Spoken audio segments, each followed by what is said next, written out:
Yo zero tip. She locked every door, checked every window, and left for a 20-minute walk, so how the hell was a man sipping coffee in her kitchen when she returned?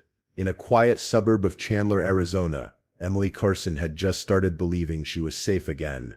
It was a bright Wednesday morning. Her morning walk, precisely 22 minutes, as always, was her small ritual of control. Shoes off at the door, keys in the bowl, everything in its place.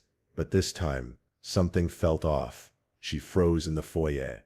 A man, standing in her living room, suit jacket draped over a dining chair, clipboard in hand, calm as if he lived there. "Can I help you?" she asked, her voice paper thin. He turned, casually. "Ah, Emily, right? You weren't supposed to be here until noon. I'm showing the property." Showing the property. Emily's breath caught. She wasn't selling her home. No realtor, no listing, no showings, nothing. Her heart pounded like it wanted to break through her ribs. "This property isn't for sale," she whispered, stepping backward toward the door. The man, mid-40s, clean-shaven, with a name tag that read Mark Langston, Horizon Realty, looked genuinely confused. "Wait, what? This is 147 Blue Mesa Drive, right?" "Yes, it was scheduled for today at 11. I have the documents here." Emily stared at him, her palms clammy. Was this an elaborate scam? A break-in disguised as a viewing? She dialed 911 with trembling fingers, never taking her eyes off him. "I'm calling the police," she said, her voice steadier than she felt. He didn't resist. In fact, he looked annoyed. Pulled out a paper. "I have an authorization signed by Rebecca Carson." "That's you, right?" No, it wasn't. Rebecca was her mother, deceased 3 years ago. They had lived here together once, before the panic attacks, before the therapy. Police arrived within minutes. 2 officers entered, firm but calm.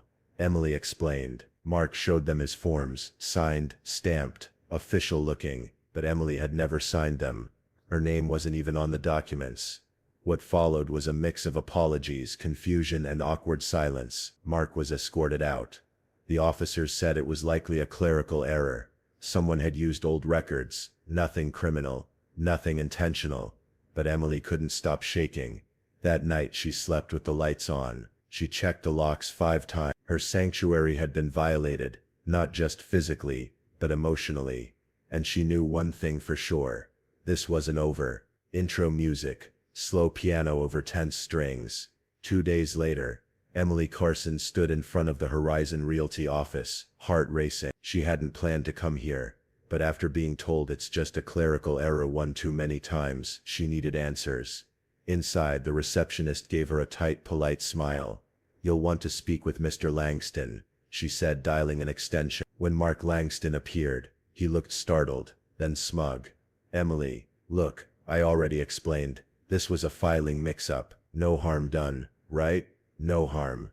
Emily had barely slept in 2 nights. She jumped at every creak in the house. She'd started locking her bedroom door from the inside. "You entered my home without my consent," she said, "and someone forged a signature to do it." Mark sighed. "That signature was on a document signed by Rebecca Carson. I assumed it was you. She died 3 years ago." Emily snapped. "You assumed wrong." She walked out, eyes burning. That same afternoon, she filed a formal complaint. 3 days later, Horizon Realty's legal team sent a crisp letter. No further action required. Incident considered resolved. Resolved. That's when Emily knew. This wasn't about just fear anymore. It was about being heard, and if they wouldn't listen quietly, they'd listen in court. Cue the courtroom. Small, unremarkable, but it felt larger than life. Emily sat straight-backed, trying to look composed. Inside, her stomach was in knots. Mark Langston sat across from her, smirking like this was a speeding ticket. His lawyer, polished, sharp, every word a scalpel. "Miss Carson, is it true you have a history of anxiety and panic attacks?" Emily flinched. "Objection," her attorney said, voice rising. "Irrelevant. She is not on trial. Her right to privacy was violated." The judge, a stern woman in her 60s with piercing eyes, leaned forward. "Answer the question, Miss Carson." She paused. "Yes, I do. That doesn't make what happened less real. But would you say your reaction to the incident may have been disproportionate?" The lawyer pressed. Emily felt her throat close.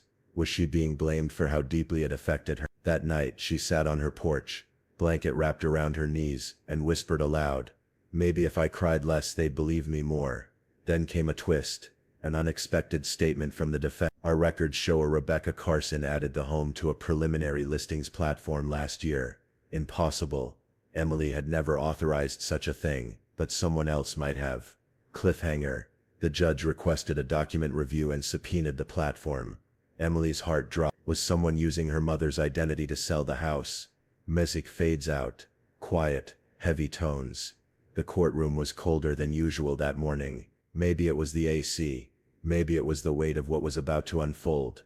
Emily Carson had barely slept. For 2 weeks, she'd waited while the court subpoenaed digital records from the Realty listing platform. Now, the results were in. The listing had been submitted through an old shared account once tied to Rebecca Carson. The IP address, not from Emily's home, but from her uncle's. A man she hadn't spoken to in years.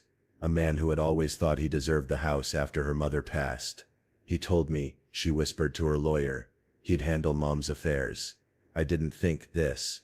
Her hands shook as the judge reviewed the evidence. "So this wasn't a clerical error," the judge said coldly.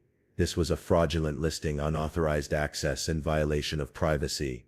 Mark Langston, sitting stiffly in his seat, was suddenly not so small. His lawyer tried to argue that he had acted in good faith, but the judge cut him off.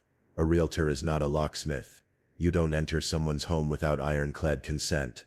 Emily exhaled slowly, her eyes fixed ahead. The verdict felt inevitable now, but the real win was emotional. Flashback. 1 year earlier, she'd stood in that same hallway where Mark had appeared, frozen by a panic attack, unable to breathe.